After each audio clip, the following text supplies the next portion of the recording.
o capítulo dos crimes contra a vida. Na aula passada a gente viu o último dos crimes, né, que é o crime de aborto, que vai do artigo 124 até o 128. E hoje a gente vai falar de lesão corporal. Então, hoje a nossa aula vai ser dividida em duas partes. Primeiro eu vou comentar acerca do artigo 129, e em seguida eu vou aplicar uma atividade, um quiz, certo? Referente aos crimes contra a vida, né, que é para fixar aí o estudo no que se refere à nossa primeira unidade, né? Certo? Então, essa será a dinâmica da aula de hoje. Eu vou projetar aqui na nossa aula, só um minuto.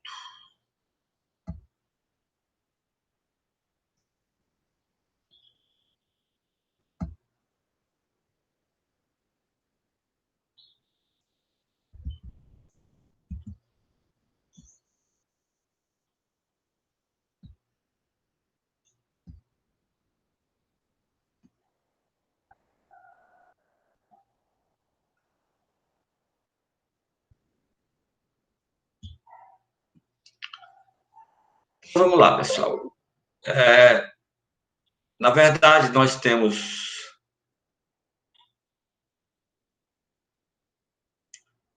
o capítulo 2 do título 1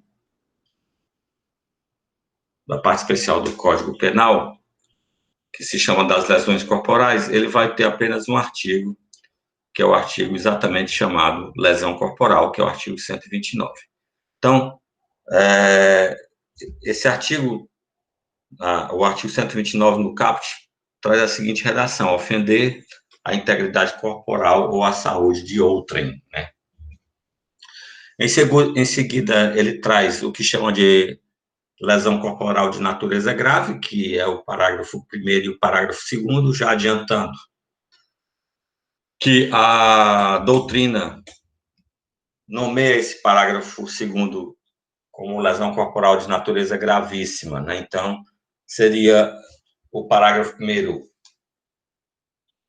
a lesão corporal de natureza grave se resulta em incapacidade para ocupações habituais por mais de 30 dias, se há perigo de vida, se há debilidade permanente de membro, sentido ou função, ou se há aceleração de parto. Como eu disse, legalmente, né, como traz expressamente o Código Penal, o parágrafo 2º também se chamaria lesão corporal de natureza grave, mas a doutrina considera o parágrafo 2º como lesão corporal de natureza gravíssima, que é aquela que resulta a incapacidade permanente para o trabalho, enfermidade incurável, perda ou inutilização de membro, sentido ou função, deformidade permanente e o aborto. Em seguida, nós temos uma qualificadora na lesão corporal. Pessoal, eu estou apenas passando por cima do tipo penal, nós vamos adentrar de forma minuciosa em cada um dessas situações. A qualificadora pelo resultado morte, né, que seria o parágrafo 3º. E temos uma causa de diminuição de pena no parágrafo 4º, que ela é idêntica, certo, à causa de diminuição de pena do homicídio, né? A gente já estudou isso. Se o agente comete o crime impelido por motivo de relevante valor social ou moral, ou sob o domínio de violenta emoção, logo em seguida a injusta provocação da vítima.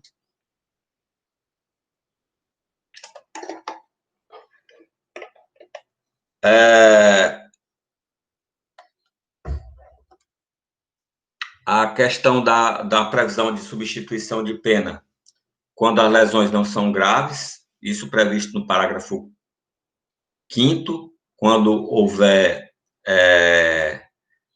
a presença da causa de diminuição de pena, né? Ou seja, por relevante valor moral social ou domínio da violenta emoção, ou se são lesões recíprocas, né? Então, por exemplo, duas pessoas brigando e uma praticando lesão na outra. Temos a previsão da forma culposa, da lesão corporal, certo? E temos também ainda aumento de pena nos casos do parágrafo 4. E aí, pessoal, no aumento de pena, o artigo 129 faz apenas uma remissão aos parágrafos 4º e 6º do artigo 121, que a gente já estudou também, né? Assim como o parágrafo 8º faz referência também ao parágrafo 5º do 121, que seria a hipótese de perdão judicial, que também a gente já estudou. Aí tem a lesão corporal no âmbito da violência doméstica, que é o parágrafo 9º, quando ela é praticada contra ascendente, descendente, irmão, cônjuge ou companheiro, ou com quem convive ou tenha convivido ainda prevalecendo agente de relações domésticas, de coabitação ou hospitalidade, observando quando é praticado contra a mulher essa violência, aplica-se a Lei Maria da Penha, né? Então, aqui é nos casos em que não se aplica a Lei Maria da Penha. E as causas de aumento de pena, certo? Nos casos dos parágrafos 1º e a 3º, né, que são a lesão corporal de natureza grave, gravíssima, e o resultado morte, no âmbito da violência doméstica, é o que prevê o parágrafo 10. E ainda temos o parágrafo 11, quando, no âmbito da violência doméstica, a lesão corporal é praticada contra a pessoa portadora de deficiência. E o parágrafo 12, né, que é o parágrafo que encerra o artigo 129, seria a lesão corporal funcional. Da mesma forma que a gente tem lá no artigo 121, o homicídio funcional, que é a lesão corporal praticada contra autoridades que são descritas no artigo 142 e 144 da Constituição Federal, certo? Ou seja, a autoridades de forças policiais, né, ou Força Nacional de Segurança, ou que integra o sistema prisional, né, agentes penitenciários, ainda se estendendo a aplicação do parágrafo 12 a cônjuges e parentes, né, companheiros, parentes consanguíneos até o 3º grau, e que a lesão corporal seja em função dessa situação de compor força policial, ok? Então, de forma geral, o que nós vamos ver o que nós vamos ver de lesão corporal é isso, e agora nós vamos entrar no detalhe.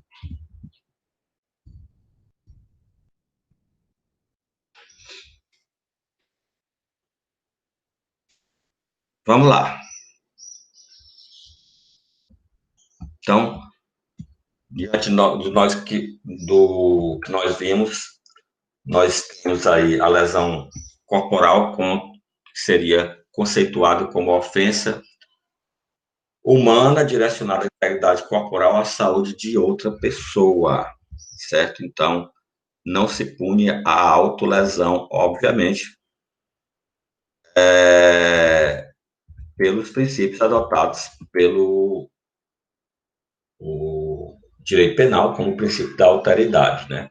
Obviamente, né, a gente já viu no artigo 122, pessoal, que a questão da autolesão, ela pode ser punida a uma terceira pessoa quando há instigação, o induzimento ou auxílio material para que haja a autolesão. Então, não se pune a própria pessoa que se autolesiona, certo? Mas, no caso, há a previsão do 122 de punir-se a instigação ou auxílio à autolesão.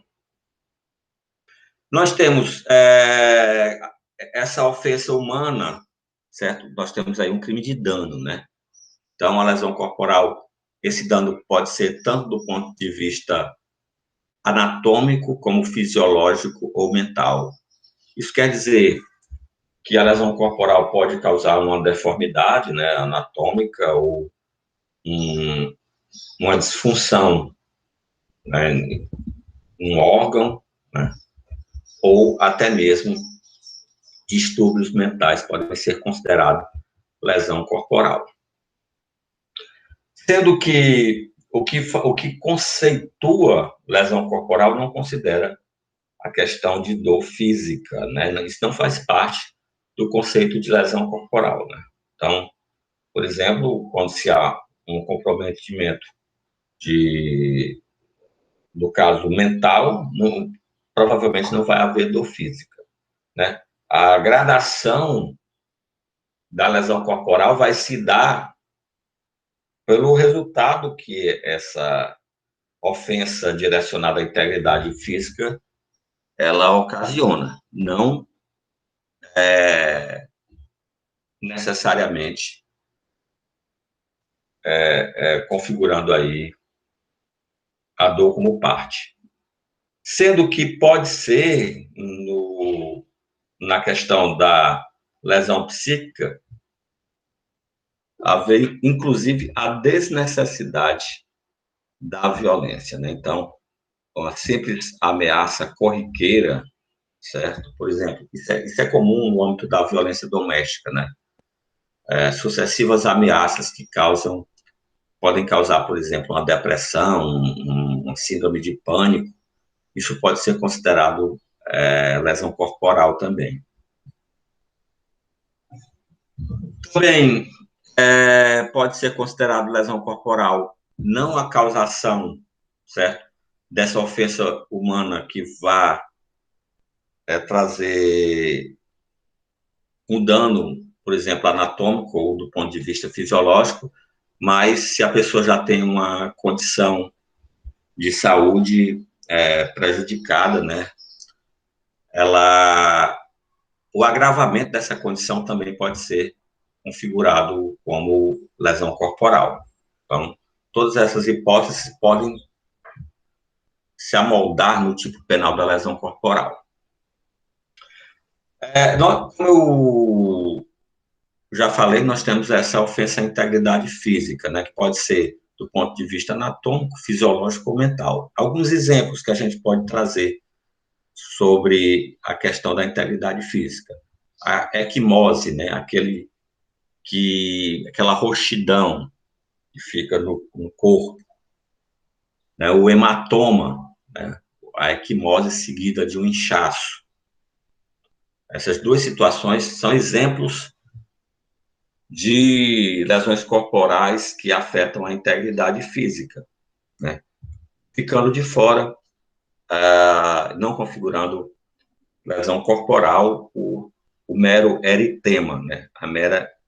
Aquela vermelhidão. Por exemplo, um tapa na cara, né? Que deixa momentaneamente ali o rosto da pessoa vermelho. Né? Então, isso não configura lesão corporal. Isso seria uma contravenção penal chamada vias de fato. Salvo engano, é o artigo 21 da LCP. Situações outras que podem ser consideradas lesão corporal, né? O corte de cabelo ou barba, haja visto que o cabelo faz parte do nosso corpo, né? Da nossa integridade física, pelo menos para quem ainda tem, né? Eu estou já ficando sem essa possibilidade de sofrer lesão corporal pelo corte de cabelo, né? Estou já ficando sem. Mas aí você tem que observar, pessoal, a intenção, né? Porque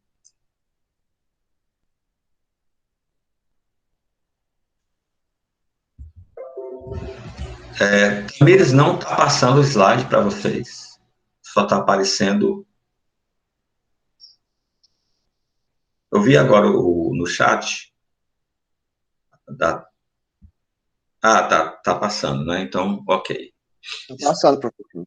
Tá Tá aparecendo. tranquila, porque... Desculpa eu não ter visto antes, porque, como eu já avisei para vocês, quando eu estou na tela de apresentação, eu não vejo a tela do Meet, certo? Então, qualquer coisa que estiver errado, pode ligar o microfone e falar, tá beleza?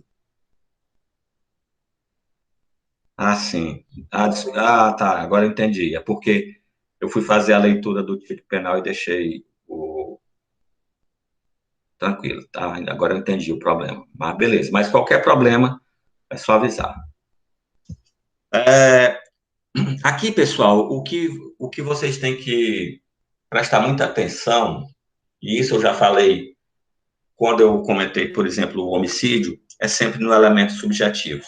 Então, o elemento subjetivo aqui da lesão corporal deve ser sempre direcionado à ofensa à integridade física ou corporal, certo?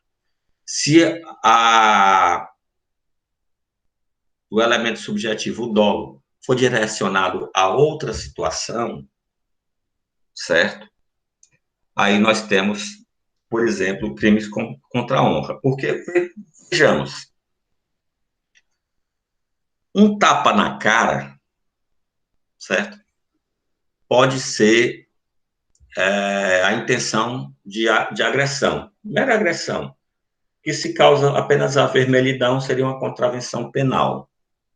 Um soco no olho que cause a roxidão com o inchaço, né, que causa o hematoma, teria configurado aí uma lesão corporal, porque nós teríamos características de ofensa à integridade física, certo? Mas se, por exemplo, um tapa na cara, ela não tem o sentido de agredir a pessoa, mas apenas de humilhá-lo, na verdade, nós temos aí um crime contra a honra, porque a humilhação, né, a intenção de humilhar com o tapa na cara, caracterizaria o que se chama de injúria real, que nós vamos estudar a partir do artigo 138, os crimes contra a honra. Por quê? Temos o elemento subjetivo, intenção de humilhação, e por meio da agressão. Então, há previsão de crime contra a honra com agressão. Então, vejam bem o elemento subjetivo, ou seja, a intenção de afetar a integridade física. Quanto à pluralidade de lesões no mesmo contexto, né, fático, há crime único. Por exemplo, duas pessoas estão brigando, trocando socos, né? Pode haver hematoma no braço, pode haver no pescoço, pode haver no rosto, certo? Sendo em um mesmo contexto fático, considera-se um único crime de lesão corporal. Nós vimos que temos três hipóteses, né? A integridade física, a ofensa à saúde e a questão psíquica. Exemplos de o que pode ser ofensa à saúde, né? Seria questões de perturbações fisiológicas, né? Então, por exemplo, um soco no estômago que cause vômito pode não causar nenhum hematoma, certo? Mas provocou uma perturbação fisiológica, né? Então, isso é considerado também lesão corporal.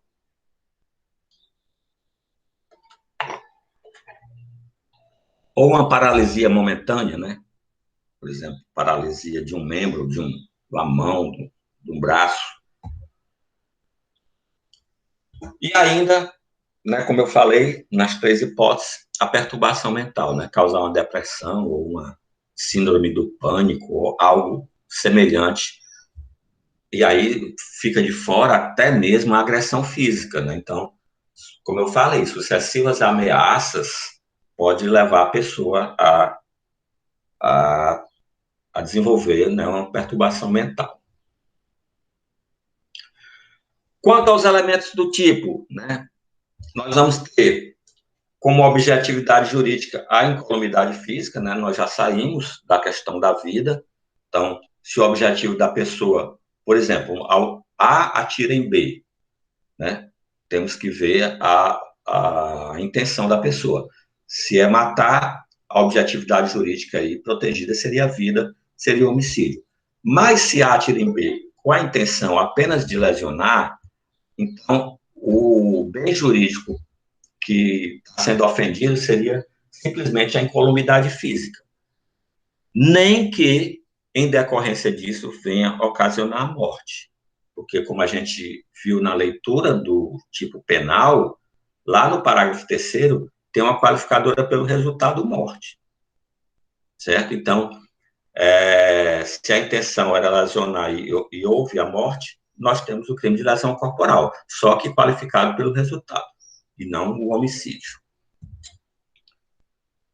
Quanto ao objeto material, aí continua sendo a pessoa, pois o capítulo das lesões corporais continua dentro do título dos crimes contra a pessoa. E, já passando para o tipo objetivo, nós vamos ter o núcleo do tipo, que é o verbo ofender.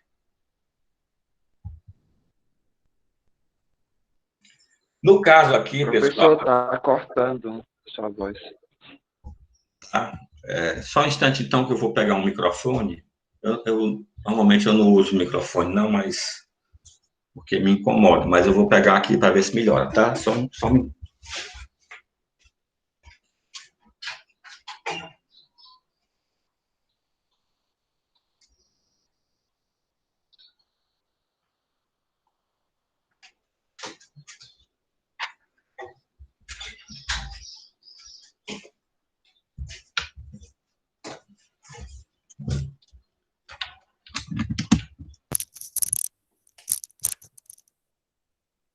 Vamos lá se melhora, né? Desse jeito. Eu acho que a internet fica cansada, porque o pessoal do horário A, B e CD nunca reclama. Mas no EF sempre tem essa reclamação.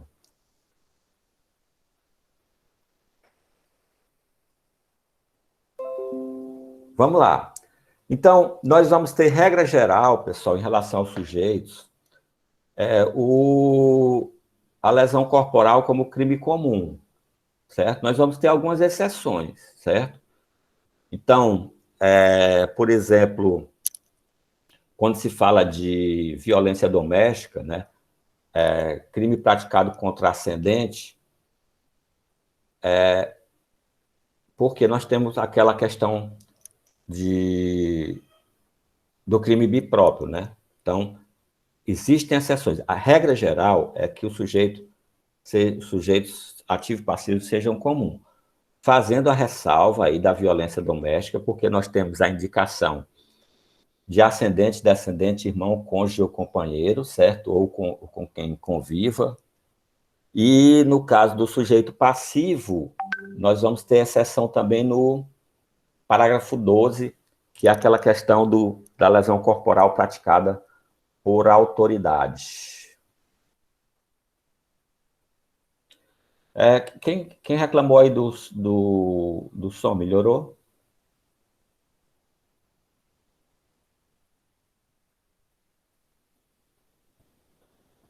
Sim, professor, melhorou. Ah, beleza, então. Valeu.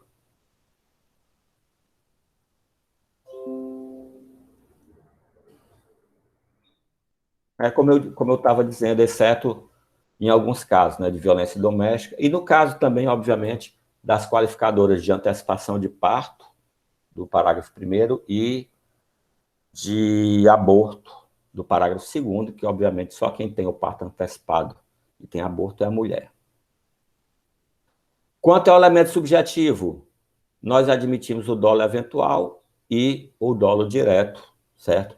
Assim como também a previsão da forma culposa pelo parágrafo 6º. Então, a culpa, aquilo que a gente já estudou lá no homicídio, de forma mais detalhada, quando há imprudência, negligência ou imperícia.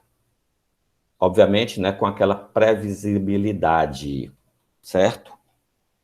Quanto à qualificadora do parágrafo 3º, que é o resultado morte, nós vamos ter aí um préter dolo, como eu já expliquei, a intenção aqui, certo, é de lesionar, certo?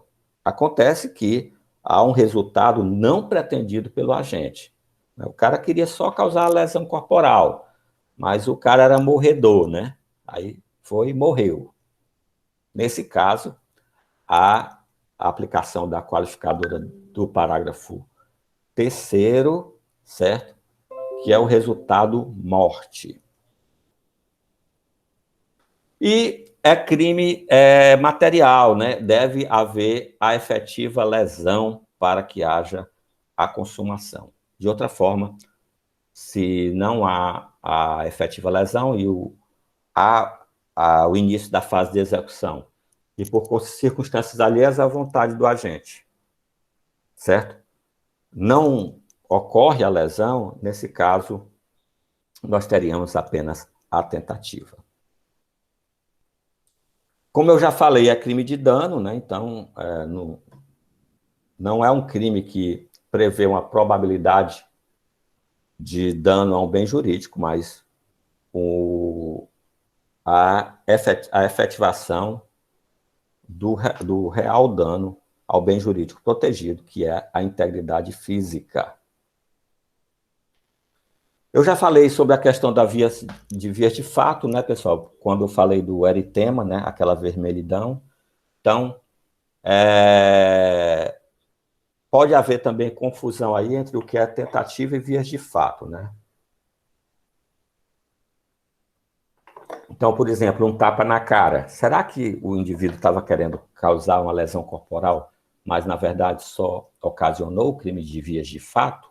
Né? Então, tem que se analisar aí o elemento subjetivo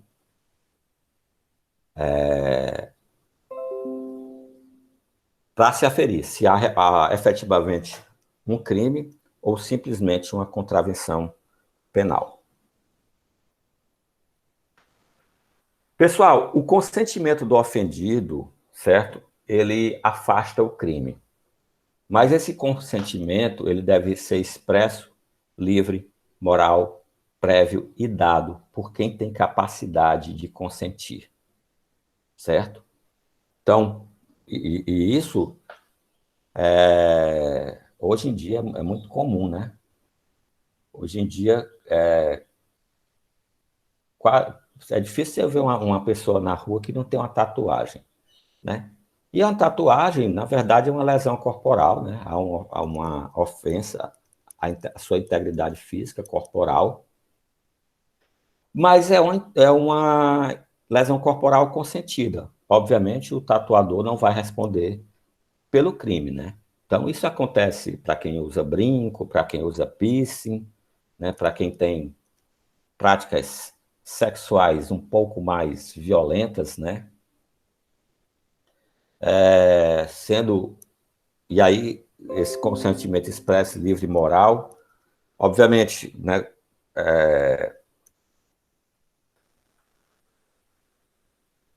Tem que se observar essas situações, porque de outra forma não há como se considerar que houve o consentimento. Né? A pessoa, por exemplo, consentir forçadamente, obviamente não tem a liberdade de consentimento. E outra coisa, pessoal, é que esse consentimento ele tem limites, certo? A lesão corporal que pode ser consentida, ela não pode ser uma mutilação. Eu estou consentindo que alguém corte, né, arranque meu braço. Obviamente, esse consentimento seria absurdo, né? Não poderia ser considerado. Né? O consentimento que se fala aqui é dentro de alguns limites, né? Situações que são, por exemplo,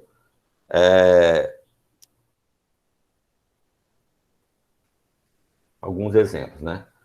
Já dei exemplo da tatuagem, do brinco, do piercing. Tem umas massagens que são feitas com as ventosas, não sei se vocês já viram, e sabe como é o nome, mas a pessoa sai toda roxa, né? Sai toda cheia de hematomas. Obviamente, esse consentimento é válido, certo? práticas sexuais, né,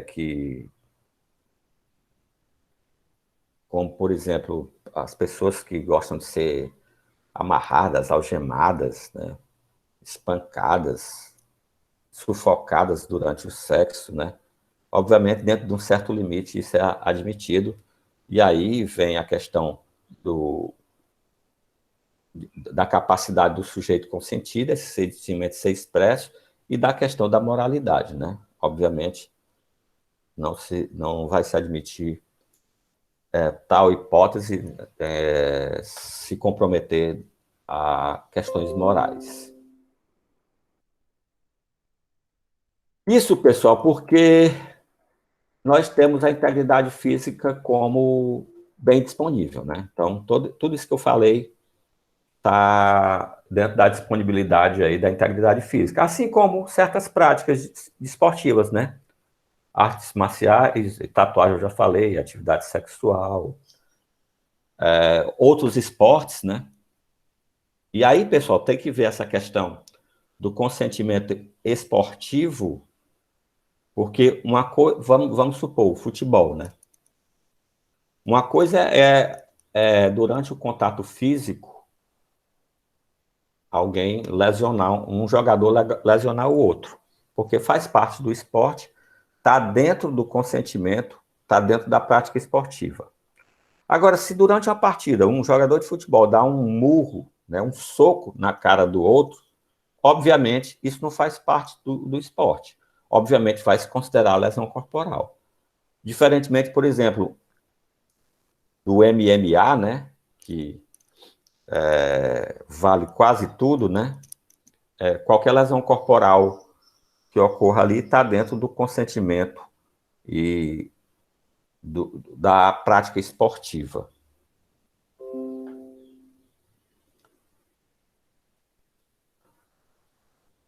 E aí, como eu já falei, pessoal, esse consentimento vai ser irrelevante quando a lesão corporal é grave ou gravíssima, né? Eu não posso, por exemplo, mesmo o que eu citei agora há pouco, permitir que alguém ampute meu braço. Ou uma grávida permitir que alguém dê um soco no seu ventre a ponto dela abortar. Esse consentimento aí é irrelevante para a consideração da lesão corporal.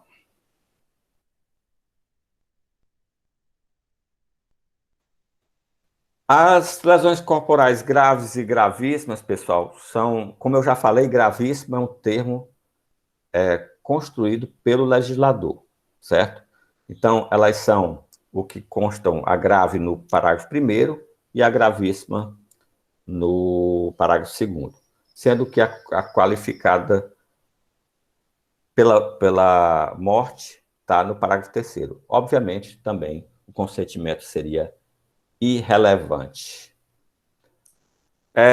Como o bem é disponível, pessoal, há possibilidade de se considerar o princípio da insignificância, mas apenas na lesão leve e na lesão culposa. Não se considera esse princípio da insignificância na lesão grave, gravíssima ou seguida de morte.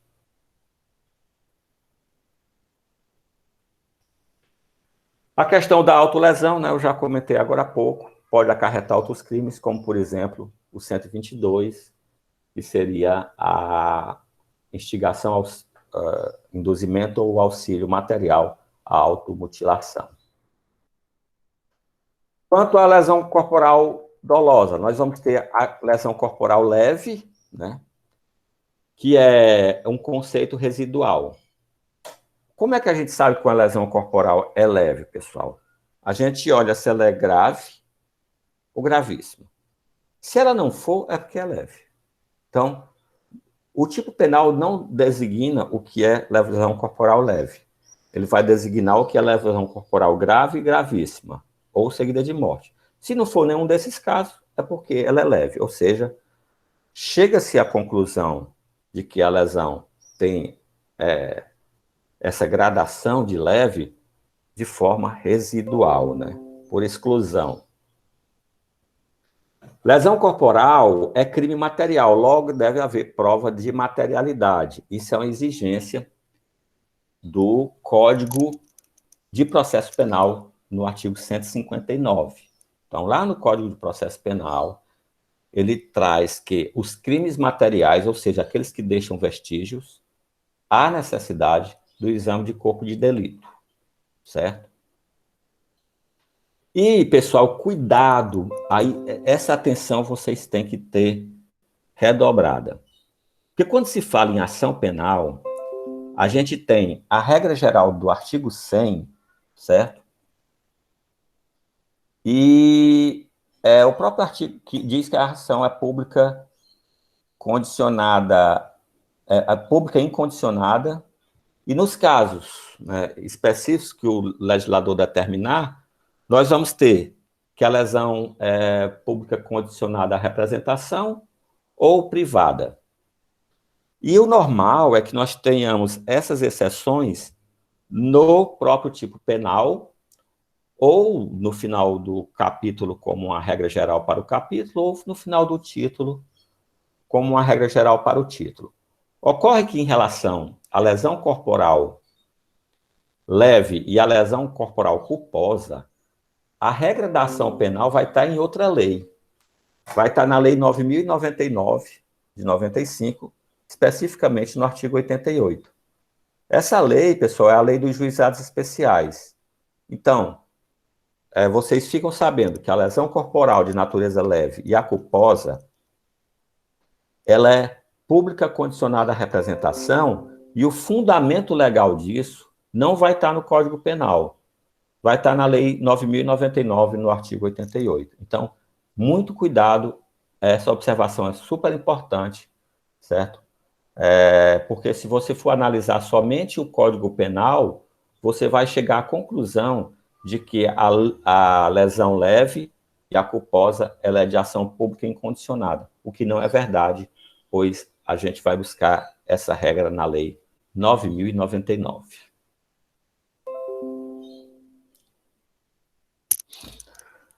Observar a aplicação do princípio da construção quando a lesão ela é meio para a prática de outros crimes. Vamos lá, crimes que sempre têm lesão corporal, nem que seja leve. O aborto, né? O aborto sempre tem lesão corporal, nem que seja leve. Um crime que sempre tem lesão corporal antes, o homicídio, né? Não existe nenhum homicídio que não haja uma lesão corporal antes. Então, obviamente, que nesses casos, como a lesão corporal é um meio, certo? Nós vamos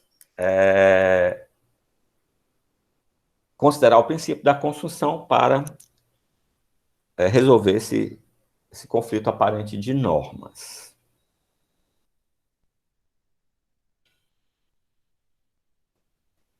Quanto à lesão corporal grave, né? A lesão corporal grave, como eu já falei, legalmente, o que se chama de lesão corporal grave é o conteúdo do parágrafo 1º e 2º. Só que, como o parágrafo 2º traz situações que são mais graves do que o parágrafo 1º, o doutrinador achou por bem fazer uma distinção. Então, quando se chama lesão corporal grave, normalmente está se falando do parágrafo 1º. Quando se chama lesão corporal gravíssima, está se falando do parágrafo 2º do 129.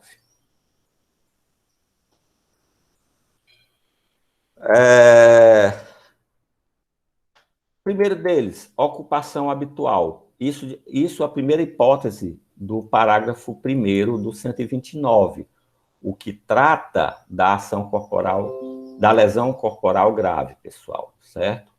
Então, temos lá, se resulta incapacidade para ocupações habituais por mais de 30 dias. O que são ocupações habituais? É aquilo que você faz diariamente, pessoal. Então, pentear o cabelo, escovar os dentes. Então, se a lesão corporal resulta esse tipo de situação, né, a capacidade para ocupação habitual, e aí nós vamos ter um crime a prazo, certo?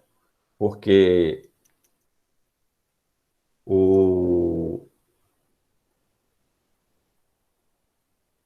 próprio tipo, a própria qualificadora aí fala que tem que ser por mais de 30 dias, então tem que ter 2 exames de corpo de delito, né, para verificar essa qualificadora.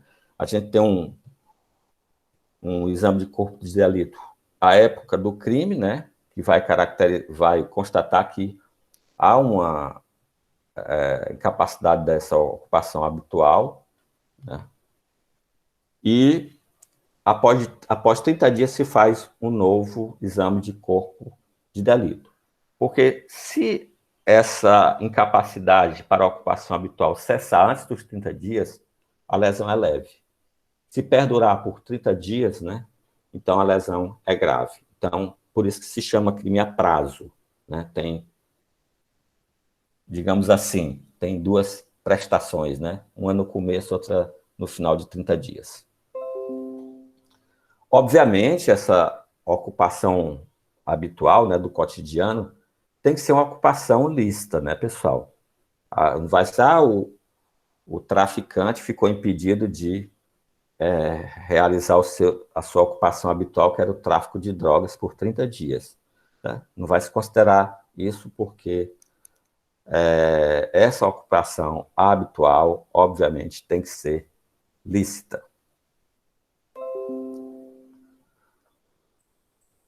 Em seguida, pessoal, nós vamos ter,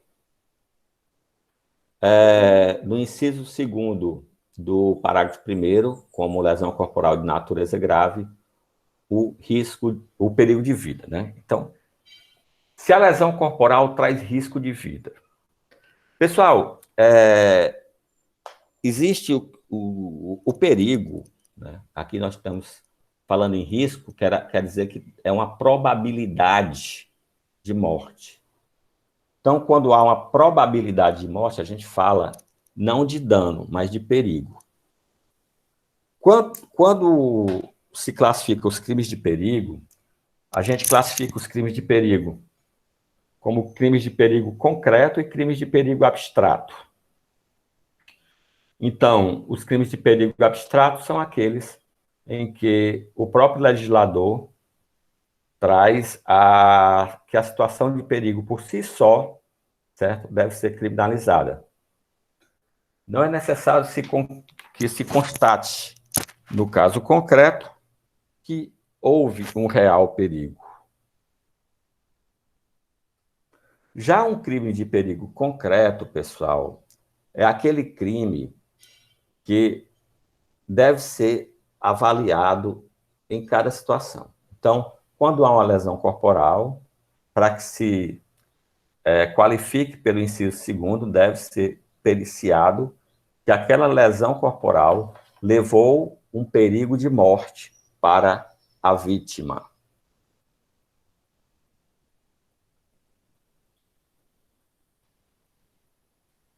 Em seguida, pessoal, nós vamos ter, certo, debilidade permanente de membro, sentido ou função. Aí a gente tem que ter em mente o que seria essa debilidade. Então, debilidade não seria você perder totalmente, certo? Porque perder totalmente, por exemplo, o sentido ou uma função, seria lesão gravíssima do parágrafo 2º. Por exemplo, sofrer uma lesão na mão e perder a força da mão, né? Há uma debilidade aí, certo? Ok? Não, por exemplo, não causou a paralisia da mão. E aí, no caso, nós teríamos aí não a debilidade, mas uma função da mão ficaria totalmente inutilizada, né? Então, debilidade é perder parcialmente aquela função, o sentido, né? O membro. Então, seria, né, um conceito disso seria a diminuição ou enfraquecimento da capacidade funcional duradoura de recuperação incerta. Observar, pessoal, que esse permanente aí não significa eterno, perpétuo, certo? Significa que naquele momento, tinha-se a incerteza da recuperação. Ou, por exemplo, naquele momento, a medicina não tinha condições de curar. Nem que em um momento posterior venha se evoluir a questão da ciência e que se possa ter a cura da situação. Então, quando se fala em debilidade permanente, não é aquela perpétua, aquela que jamais será recuperada.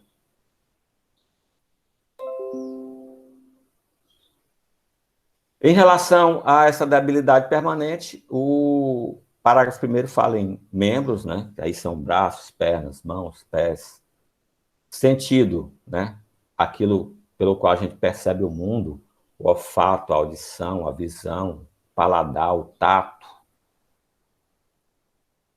E a função é a atividade do órgão ou aparelho, né? Por exemplo, o aparelho digestivo, o aparelho reprodutor, né? Então, se refere a qualquer uma dessas situações. Por exemplo, causar uma lesão corporal que torne a pessoa estéril, né? Pelo menos momentaneamente, né? Debilidade momentânea. Seria nesse sentido.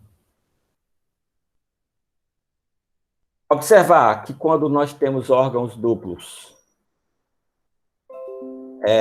quando é atingido os dois, a lesão não é grave, ela é gravíssima. Por exemplo, nós temos o sentido da visão, são dois olhos. Se perde um dos olhos, a lesão é grave, mas se perde os dois, é gravíssima. Porque quando afeta-se apenas um olho, há a debilidade da função, né? Visão. Mas quando afeta-se os dois, aí há a perda total da função visão. Isso, obviamente, não vai se aplicar se a pessoa já tiver só um olho, né, funcionando. Então, se a pessoa só enxerga por um olho e a lesão é nesse olho que ele enxerga, havendo a perda da visão, aí a lesão é gravíssima também, porque vai haver a perda total.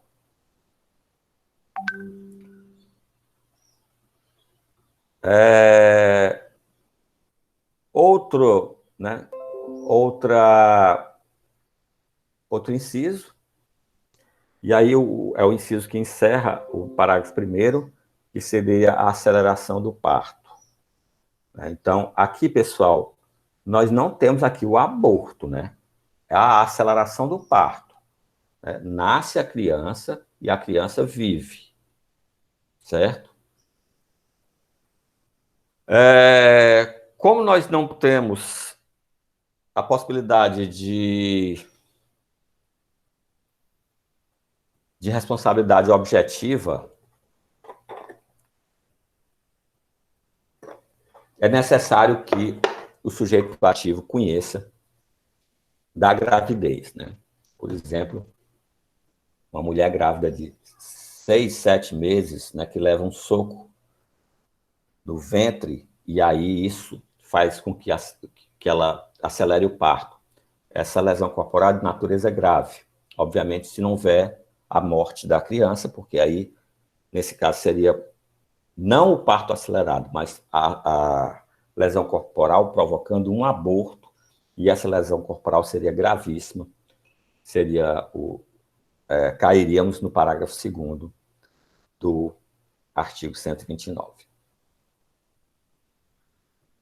Então, se há a simples aceleração do parto, seria o inciso 4 do parágrafo 1º. Se o feto é morto, né, se é o aborto, seria o inciso 5, aí não do parágrafo 1º, mas do parágrafo 2º. Pessoal, como eu disse no começo da nossa aula, hoje nós teríamos 2 fases na aula, né? Eu ia começar com a lesão corporal e, em seguida, aplicar uma atividade que já vale ponto para a V1, né? Então, vai ser um quiz. E quem tem umas regras, né? Então, você tem que obter 80% de respostas corretas para poder pontuar. Eu vou passar agora. No AVA, já tem um link para você acessar o quiz, com as orientações, certo? Mas eu vou pegar lá do AVA e vou copiar aqui também.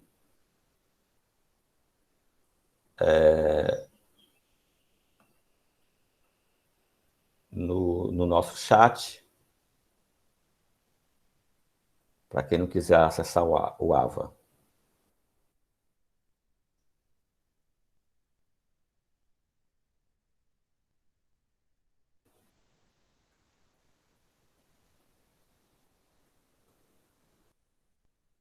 Um instante que eu estou...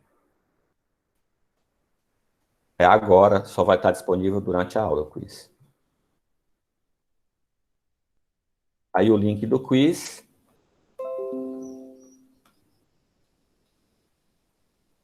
Professor, tô conseguindo acessar não, a aba tá com problema.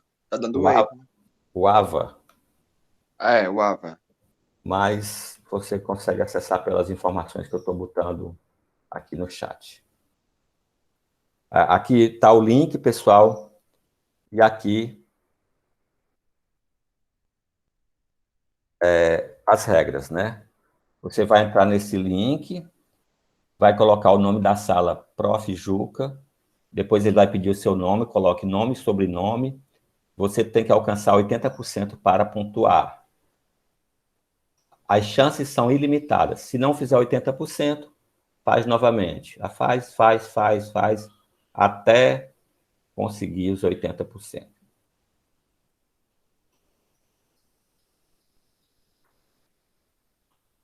Tranquilo? Alguma dúvida? E aí, na próxima aula, a gente continua da lesão corporal, né?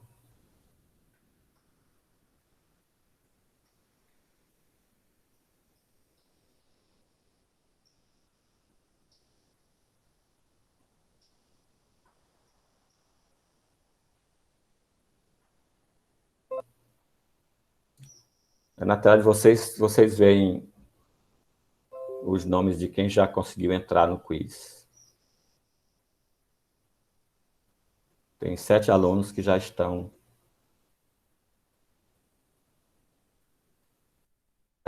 fazendo o quiz. Deixa eu ver quantos alunos eu tenho na sala. Tenho 12, então 5 alunos não entraram ainda.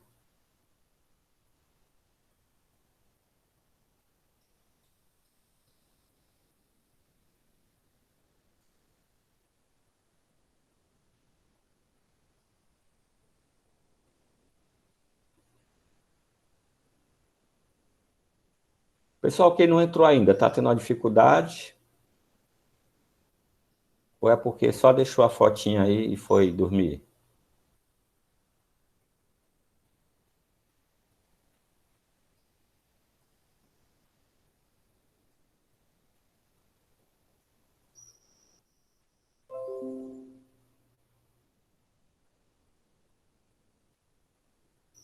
Professor, quando a gente erra a pergunta, aí pode fazer de novo, né?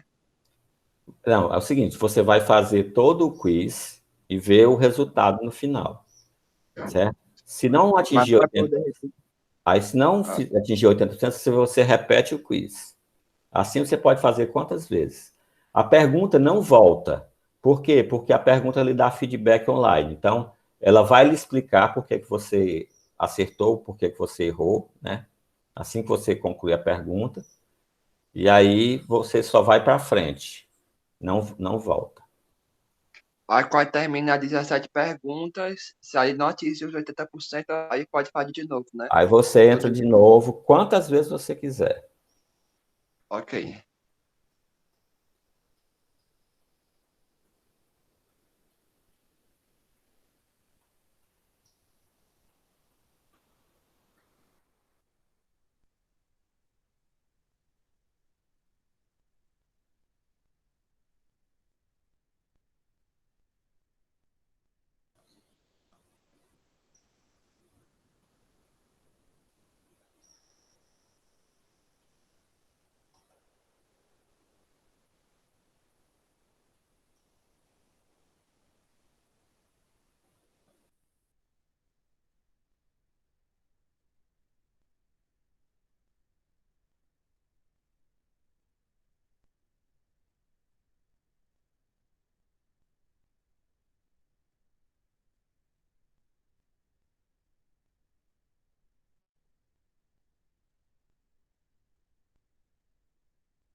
Acho que agora que travou minha aula, mancha.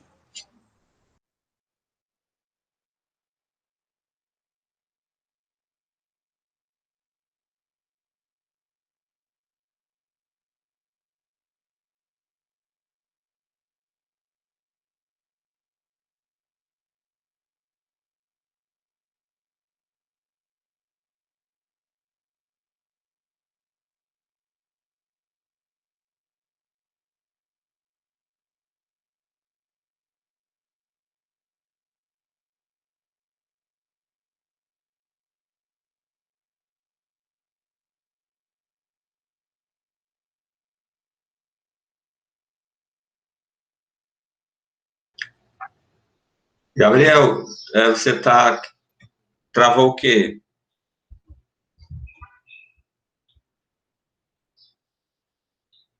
Gabriel Almeida. O que é que você está reclamando aí que travou?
Pessoal, é só um aviso.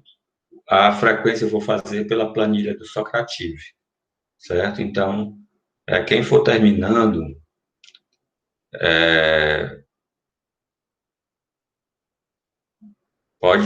pode ir curtir a tarde, certo? E só lembrando, segunda-feira é feriado, né? Então nós só temos aula na próxima quarta-feira.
Pessoal, eu vou fechar aqui a sala do meeting. A sala do Socrativo vai continuar aberta. E qualquer dúvida, vocês dão um toque aí pelo grupo, tá? O professor vai terminar 1 hora, né? Vai encerrar. Não, eu vou deixar mais um pouquinho, tá? Tá bom.